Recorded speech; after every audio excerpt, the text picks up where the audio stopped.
Now, I was here because the ex-Prime Minister Socrates, you know, that guy that was in jail for 1 year, that is another corrupt guy, that was dating with the main Portuguese journalist, Margarida Barante, that is already dead, that he died in 1912. And during 1 year and a half, I was living with her because I was already separated from my wife, but not divorced yet. We are still friends because we have a son and daughter and granddaughters. We have real statements, properties, and things like that. And when she come for a moment, she come to visit with my granddaughters and so on. I helped her a lot, you know, with money. And she is living in my house in Holland. That later on my daughter went to study to Holland, stays there. Then he graduated here in public international relationships. You know, she was working for Shell. Then she got out with a license for a long term. She is helping my son in law because we have an enterprise in Angola from construction, you know, and she opened a restaurant in Amsterdam called the Good Chicken Society. So my wife is there for helping her with my granddaughters and so on. Then they bought another big house now where they are living, and I have my house in Spain rented. I have my house in Angola that is my son-in-law there, and in this the headquarters from the company. They have my other house in Brazil rented too, and they have a house in Portugal. So, and after so many years, when I was arrested in 1995, there was the 50th Commission of Inquiry. I don't remember quite well. And that they called me to go there, you know, for questioning me. And then I went there with my face cover and so on, and I didn't say nothing. I don't know nothing about this, I don't know nothing about this. So they called Jose Esteves, and he kept telling, that's a trap, I'm not involved in this, I don't have nothing, that was Fernando that talked about me, blah, blah, blah, blah, blah, blah, blah. Okay, after that I came back again 1 year, and they just opened the door a little bit. I gave some details, and then they confronted him with me that he was saying, I was not living in that house that you tell here. You was not living there. But so that's very easy. They go to see who paid the light, the gas, and so on, in which name was. So the guy was closed the mouth, and because he was collaborating with the Portuguese police. Because in 1986 he called me that they want to arrest him. I sent him the ticket to go to Brazil. He went to Brazil. I received him there. I got a house for him. I got a job for him. She was dating a Brazilian gun that later became a doctor. But I said, no, listen, Zé, you have to keep calm here. I helped him to buy a roulotte in Copacabana to sell the hot dogs, the coconuts, and things like that. But after that, when I got out, I came back to Portugal. He met a guy there. He went to São Paulo. Then he went to Bahia. Fuck all. And then they discovered that he was there. And they call him, guys working for the Portuguese police. Oh, you can come. You tell what you want. Blah blah blah blah blah blah blah. He make an agreement. And he came and they tell, no, I have nothing to do with this. It was my family and so on and so on. And they keep telling that. Okay, so. Recently, in 2006, he had a problem with the police because they went to his house, you know, that because he had a big problem with the cocaine, you know. He was a guy that sniffed a lot. You know, he has a problem in the hand because he was doing this with a camping gas bottle, you know, and the burn all the end, you know. So, and he was completely addict to the alcohol and to the cocaine. Okay, but his problem. I don't care about that. So, but they went to his house. They threatened him, the Portuguese police. They get the son and put him in a psychiatric hospital. He ran from there. And that day, he contacted Frederico, that was working in a magazine called Focus, and he make a big interview with his photo in the front page saying, "I did the bomb." Finally, he talk, you know. Right. So he tell a big story. I did the bomb with Fernando and this and that, and put the name of everybody. So they called me again to the commission, and then I almost opened the old door. Not the old door, but almost the old door. And then I tell the story from the beginning, this and this and this and that. That was my declarations here, right. Here. But I had... What is the story? The story, okay, I'm going to tell, but let me finish this part for you and understand the rest. The background. Okay, the background. So, what happened? And I went there and I tell the story. So he came to visit me with Frederico, and I had written this to give to Patricio Gouveia, you know, that guy from the court in English, that the brother was killed in the plane. That was the secretary from the prime minister, Antonio Patricio Gouveia. Yes, yeah. Antonio Patricio Gouveia. Because there were seven people killed. The two pilots, the prime minister and his wife, the minister of the defense, Amaro da Costa, and his wife, and the guy that was the secretary from Sá Carneiro, that was Antonio Patricio Gouveia, that came from a rich family, and the brother is the CEO from the English court English, you know now. Yeah. You met him. Yeah, he flew me over to testify. Yes, he is this guy. So I wrote this for this guy, for the commission, you know, for the commission. And then Federico came here with Jose, and I gave this them, and I tell, after I go to the commission, you can put this in the internet. So, but they did the opposite. They put this first in the internet, and this was a bomb, you know, because Francisco Pinto Balsemão, the director from that big paper, the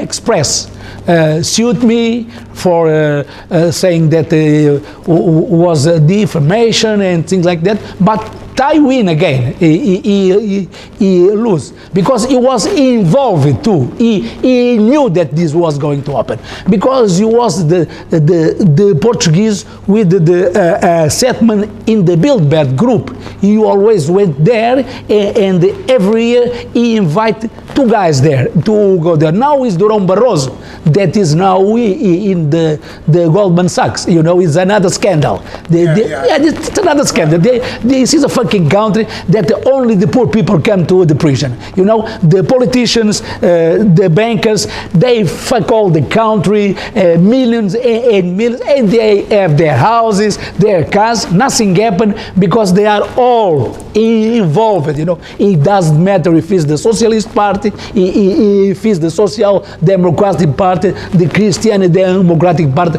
They all are in the same mess. You know, all of them. So then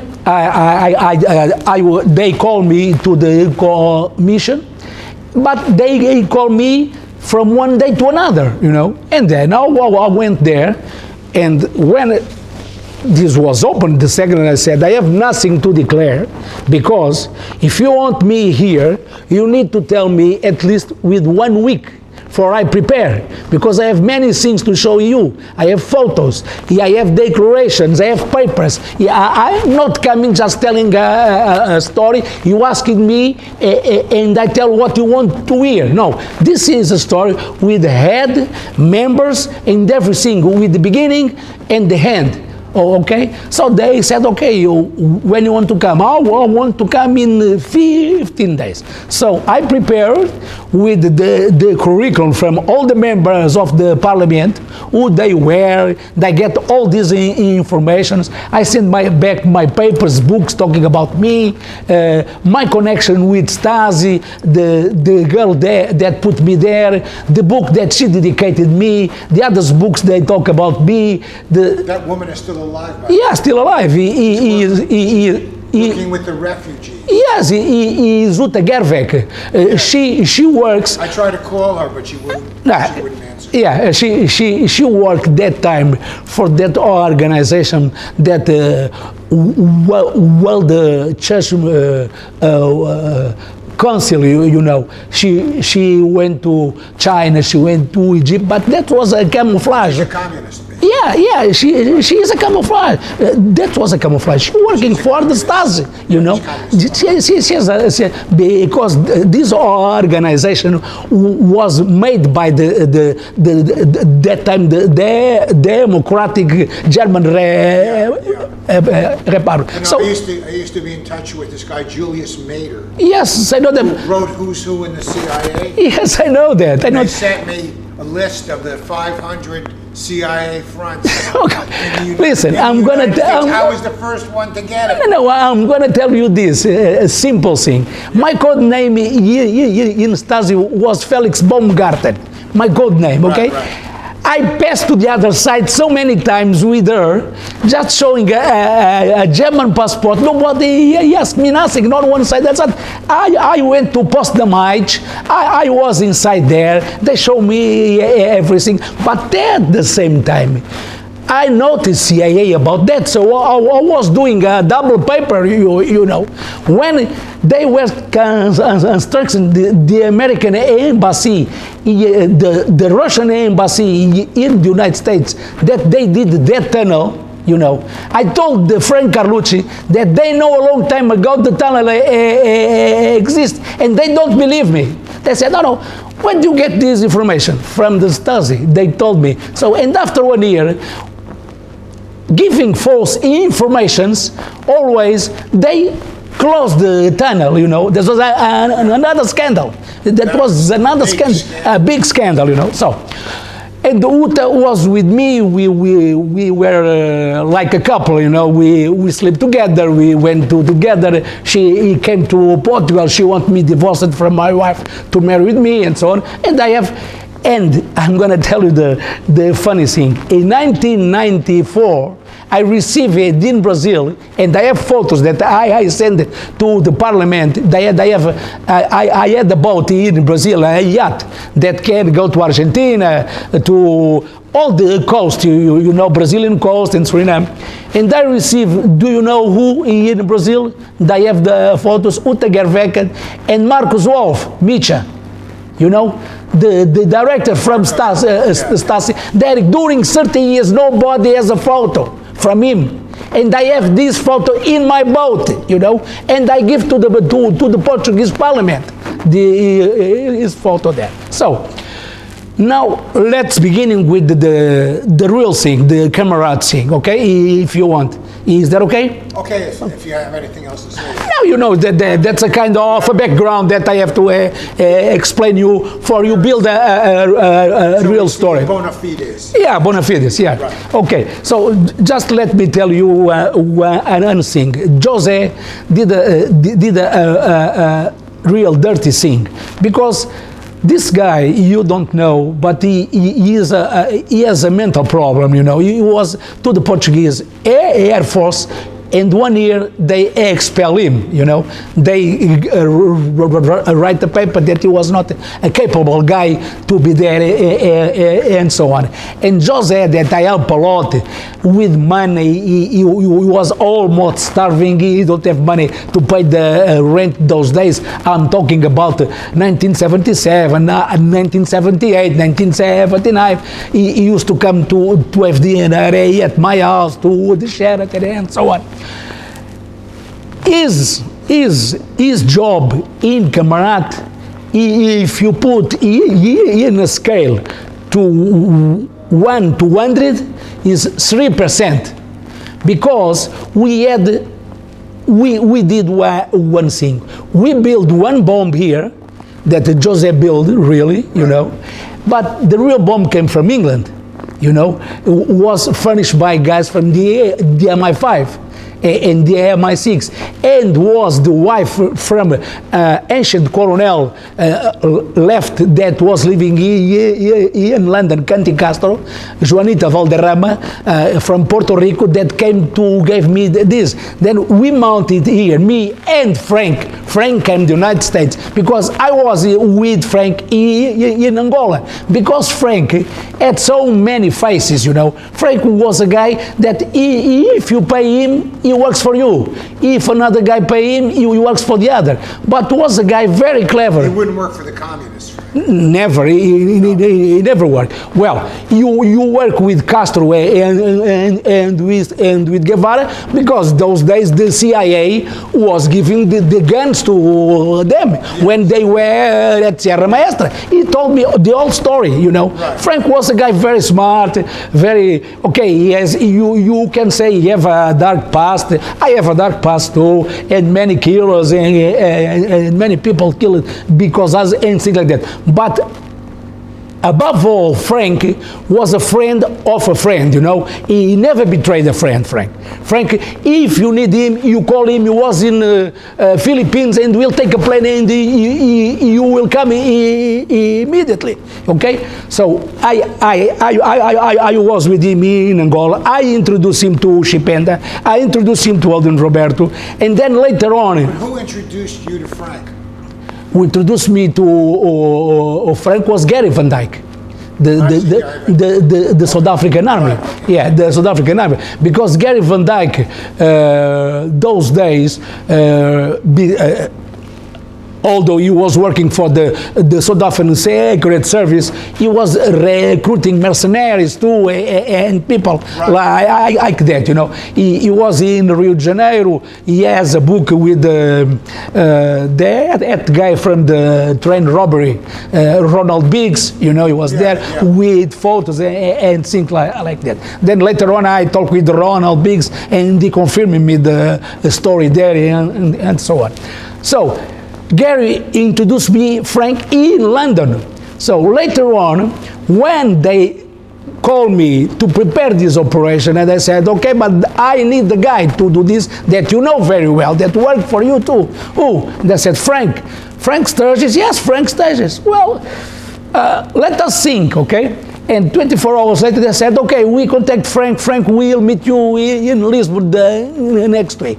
So Frank came several times. We prepared the scenes, and I contract Zé, Carlos Miranda, this and that and that, for like a camouflage, you know, because the real bomb that exploded in the fucking plane was the bomb coming from England, because there were two similar planes, and we were not sure in which one the prime minister was going, because they keep saying here that the bomb was for the minister of the defense.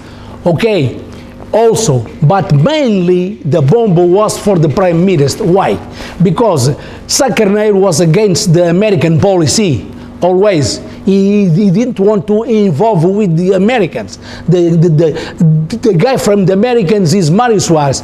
But before, Kissinger don't like Mario Suarez. And it was Frank Carlucci that convinced him that Mario Suarez was the right man for the job. Yes. You know, they give thousands and thousands and $1,000 to Mario Suarez once.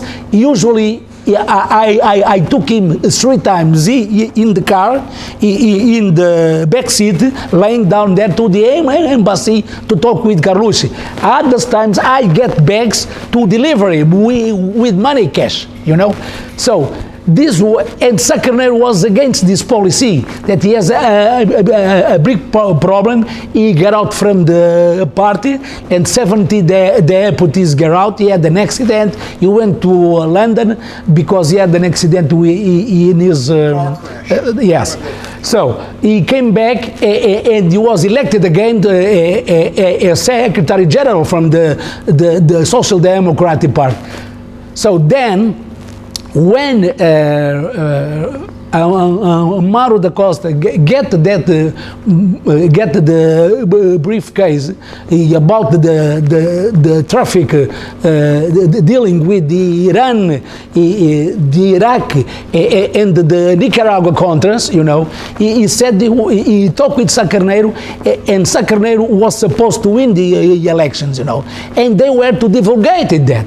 So the Americans panic. You know, they said, come on, we can, because the most part of the guns that went to Iraq, to Iran, they pass here, you know, to the Portuguese ports, right. You know. Even guns from Israel pass here, you can imagine, with written in Yiddish, you know, in Hebrew, you know, there with missiles, guns, Portuguese guns from Poland, RPGs, everything passed there.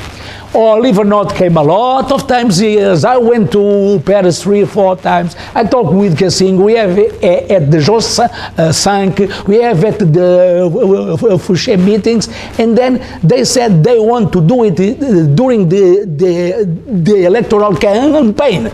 Okay, so I start preparing that, getting information from here, from there, Dasselberg, and this guy and another guy, Frank, came and said, but we had the problem. They have 2 planes, and they were doing the campaign, sometimes in one plane, sometimes in another plane. And we said, okay, we only have a solution. We have to put one in one plane and the other in the other plane. But one day before, we were right that the plane was that. We get the information. So we contract a guy, I contract a guy that was a guy from Mozambique, that was an Indian guy from Goa, that was a long time ago, he was a pilot, Leo Rodriguez, you know. Yeah. Where is he now? He is supposed to be in France, but we are not sure. In prison in France? Yeah, yes, but we are not sure he is still in prison, because first he was in prison in Brazil, then they sent him to France, and I'm not sure. If I was out, and when I am out, I'm going to find him. Yes. So what? Then I said, I joined all these people, and I said to Little Rodriguez, we get the pilot suit, you know, for him. Right. I had the guy to steal a pocket. Yeah, and I had the guy to steal a card from a TAP guy that working in the airport. We put the other photo from him for he entered at the airport. And then we have to say to Lee, go to the other plane and get the other bomb out, because the plane is that one. So the bomb that was in the other plane was not the Jose bomb, was the other bomb, you know, with a detonator with Mercurio, you know, Mercury, the detonator, because the inclination, right, when he do it, yes, because the bomb was not. It's like a little glass. Yes, a little bleeds and exactly like that, because the bomb was not to kill nobody there, was to despressurize the cabin, you know, the cockpit. And that's what really happened, because when a plane, and I had a brevet from planes, the private planes, the small ones, and I know that when the most dangerous part is when you are going and when you are coming, you are landing and you are going. Yes. So when the plane was going, make that inclination at the maximum potence, so he detonated the bomb, make a wall near the wheels, you know, where you have the wheels, and that make a big wall, and that makes the plane going down.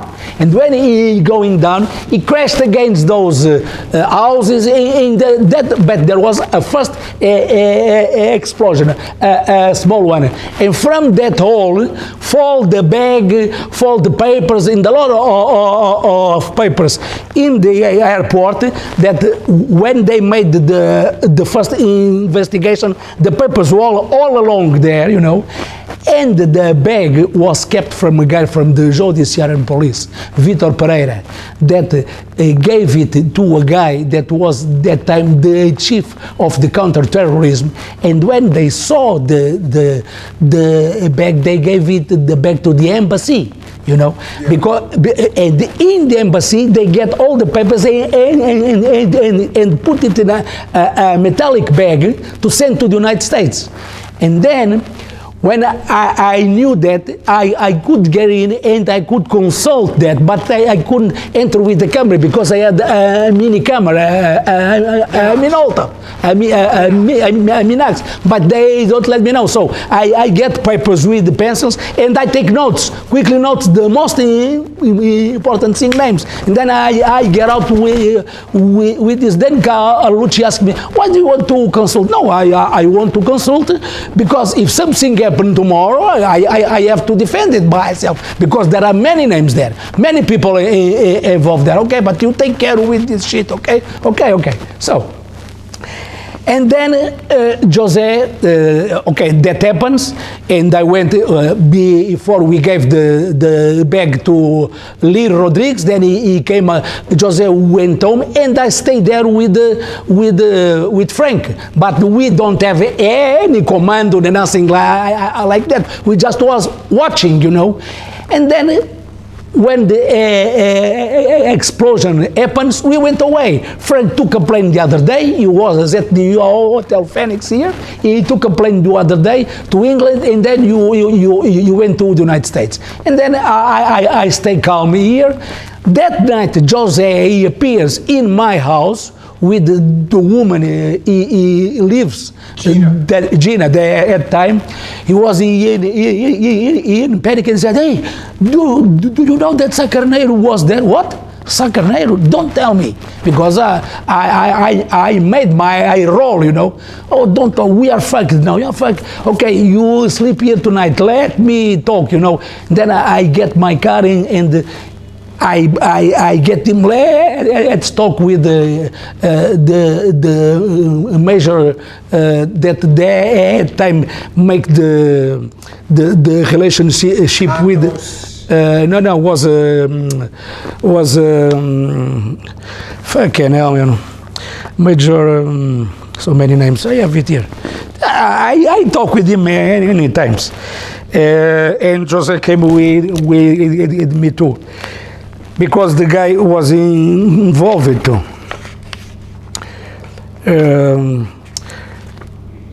Bernardo, no, it's fucking hell. Okay,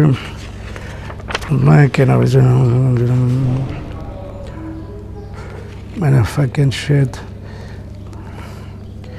And they have many developments here.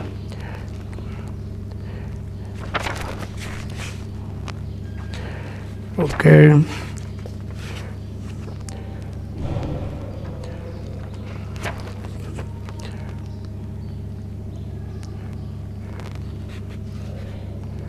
Vitor Pereira, it's here. Vasco Montes, it's here. Yes. Yes, he gave the bag to Pedro Amaral. That was in the first director that was doing the first investigation. And when he said them that was an assassination, they threw them away. They sent him to Macau, you know, and put an Len Castro Bernardo. Bernardo. So we went and Jose said, oh, you know, that Sacarneiro was there. And Len Castro Bernardo said, keep calm, nothing going to happen. Okay, do what Fernando tells you and keep calm. But he was nervous, you know, he was nervous. Then he came to my house and he stayed 1 week there. And every night I went to his house to surround the house and nothing. And I said, you can go home, it is nothing. Then they came to the paper saying that was an accident and so on and so on and so on. And only later on they began to say this was not an accident, this was an assassination, this was an attempt like against the Prime Minister. And when I told the whole truth, I told the whole story, many Portuguese people and a famous politician called Pacheco Perez, that write every Thursday on the magazine Sábado, made headlines about me and said, the guy that tells these stories couldn't invent it because there is so many details that only somebody inside it could know. Right. This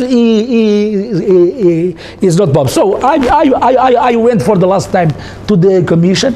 I told them there was a motherfucking guy, a deputy, a guy with 44 years old, that the first time I went there and I didn't answer, he get this and he said, well, you know, I'm reading it, and you declare here that you was the guy that killed the prime minister, and I feel very emotional because I still remember that.